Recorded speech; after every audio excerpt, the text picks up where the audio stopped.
So this afternoon, you guys are going to work on want versus need. That's the first question I want you to ask about your product. Is it a want or is it a need? And the reason that is important, is it everybody's opinion that something is a want? No. There's going to be a lot of things as a want for you and a need for somebody else. Okay? What is needed to fulfill your life? That is something that you will pay for. Okay? Now, let's go back and talk about that in general. Is a hot dog a want or a need? Depends on how hungry I am. Okay, for me, it is a neither. I don't like hot dogs, right? But for somebody else, it might be a need. I knew a gentleman years ago that was my father's hunting partner. He lived on only hot dogs for 1 year. He was 350 pounds at the beginning of the year. He was down to 190 after 1 year. He says, if the only thing in your fridge is hot dogs, you eventually learn that you don't want to eat anymore. Nice. He literally stopped eating because it was just hot dogs or starve. I'd rather starve than eat another hot dog. Okay, yes. Dropped huge amounts of weight in a year. Okay, not the best diet methodology, but okay. For him, hot dogs are no longer a want or a need. It just I know someone does something similar with eggs. Okay, right. But when we look at, so let's go back and talk about the fingernail group from last year. Is that a want or a need, Noemi? It's a want. It's a need. For some ladies, it's a need. I have to have my beauty products in order to feel fulfilled, in order to feel like a whole person. When I was down in Alabama and I was talking to the group of ladies down there, and I introduced those two products, and I said, are fingernails a want or a need? And one of them goes, do you know who you're looking at? And it's a bunch of these black ladies. And they're kind of going, we have to have our fingernails done. And it's like, okay, that is a need. The guys in the room, they didn't even want them, all right? But they wanted them for their wives, right? That's the difference. Okay, so you guys had a great chance to meet JL yesterday. Is that a want, her product with the hair bonnets, is that a want versus need, Michael? It's a good need because some people... For the people who are spending a huge fortune on their hair. But for yourself with a really short hair, no, it's not a want or a need. I don't care for it, one way or the other. Okay, for me, it's falling out so damn fast. I don't care either. But when we're looking at that, so we have to look at the want versus need. There's always a portion of society that wants your product, and there's a portion of the society that needs your product, and there's a portion of the society that doesn't give a crap. Okay, so Marco, let's take a look at that wiring. How many businesses want your product? Quite a few. How many need your product? A few. There's a few businesses out there that absolutely need their wiring replaced. And then there's some that are saying, oh, we're not going to do electronics at all. No, sorry, those are called gas stations. But when we're looking at that, so when you have to identify how many people want your product. What segment of society needs your product? Okay, you'll sell to a few people who have too much money and want your idea. You can find that number. How many people are out there? And you say there are X number of people, 100,000 people in the United States that have this issue, right? Those are the people that need your product. How many other products are out there that you're competing against? They're all going to take a portion of the product line, a portion of that segment.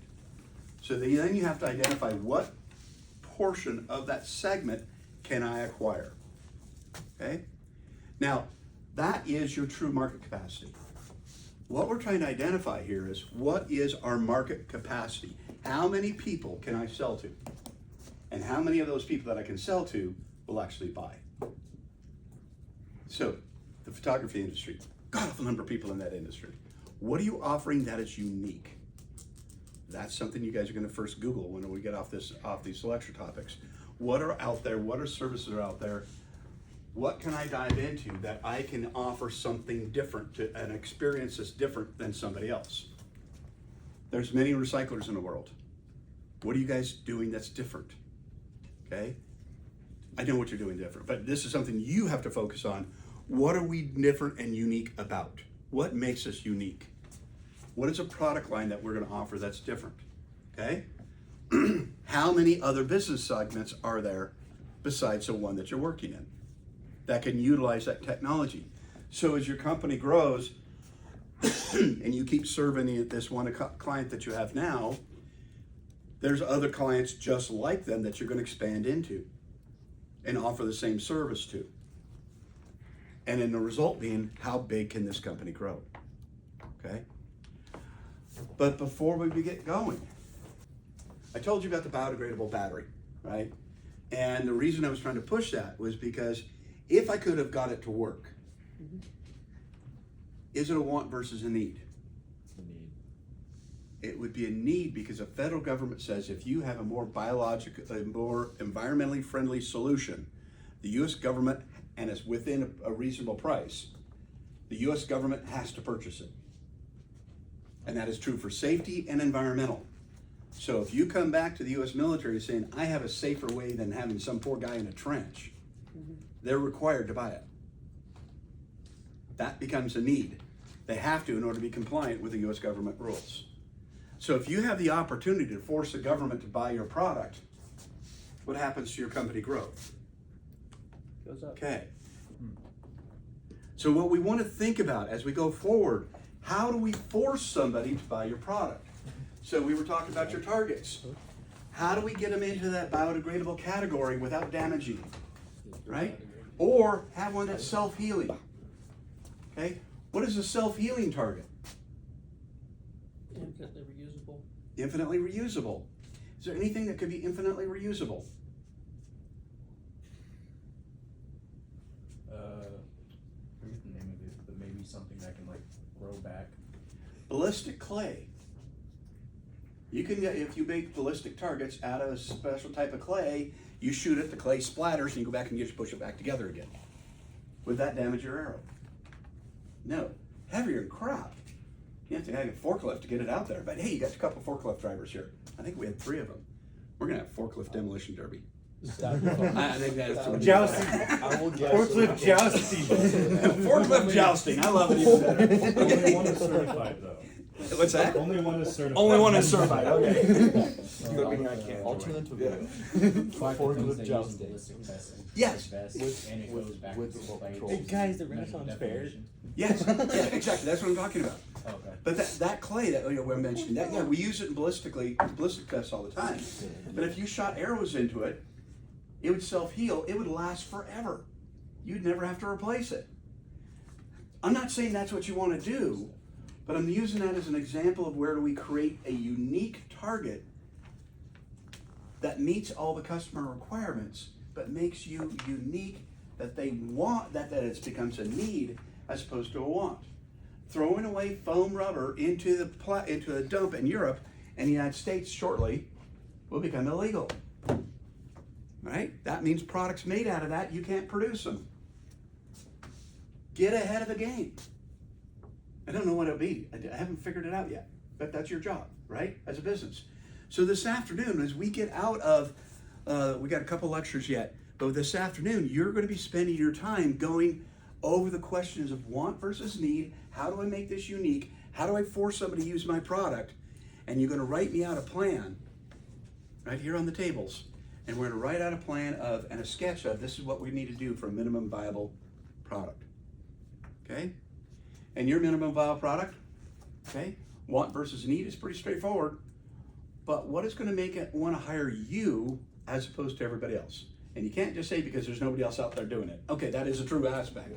But what is something we can do with your business model that makes people, I want to hire you first? The night crew, big and cheaper than. Cheaper and night crew, yes. And the thing is, and the big problem you have in an industry like yours is burnout. What's the beautiful part about students? 4 years later, they graduate. That's why the painting, have you ever seen all these signs out there? College students painting houses? That business thrives on the fact that students are going to be burned out about painting houses in 3 years. But in 3 years, they have a new student. I come from this thing. What's I that? don't like painting. I don't like painting either, personally.